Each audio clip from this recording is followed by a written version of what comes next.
উপদেষ্টারা আহারে যেদিন শপথ গ্রহণ করছিল তখন উপদেষ্টাদের চেহারা দেখে, প্রাক্তন উপদেষ্টাদের চেহারা দেখে আমাদের দুঃখই লাগলো। কই পলিথিন আপা? 17 মাস অনেক যন্ত্রণা দিয়েছেন। পলিথিন ব্যবহার করবেন না, পলিথিন ব্যবহার করবেন না, পলিথিন ব্যবহার করবেন না, কিন্তু পলিথিনের বদলে কি দেওয়া যায়? মাছ আর মাংস আর তরকারি বাসায় নিয়ে যাবো, সেটা কিন্তু তিনি 17 মাসেও আমাদের সমাধান দিতে পারেন নাই।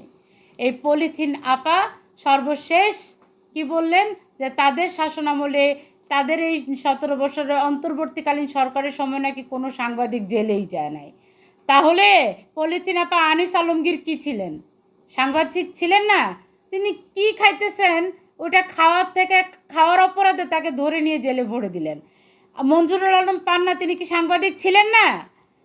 শ্যামল দত্ত, শাকিল আহমেদ, মোজাম্মেল হক বাবু, ফারজানা রূপা, শাহরিয়ার কবির সহ 185 জনকে যে হত্যা মামলায় জেলে ভরে দিলেন, তাহলে কি তারা কেউ সাংবাদিক ছিলেন না? ইচ্ছা মতো কথা বললে তো হবে না পলিথিন আপা। এখন আপনার দিনও শেষ। আপনি কয়দিন আগেও বলছেন ফার্মের মুরগি খাওয়া যাবে না, কিন্তু ফার্মের মুরগির বদলে যে মানুষ কি খাবে সেটা তো বলে যান নাই। আপনারা যে 3-0 স্বপ্ন মানুষকে দেখাতে চেষ্টা করলেন, আপনারা তো সবাই এখন জিরোর মধ্যেই আবদ্ধ হয়ে গেলেন। 17 মাস দেশের মানুষকে কতগুলো জিরো দিয়ে, কতগুলো ডিম দিয়ে গেলেন গা। তাহলে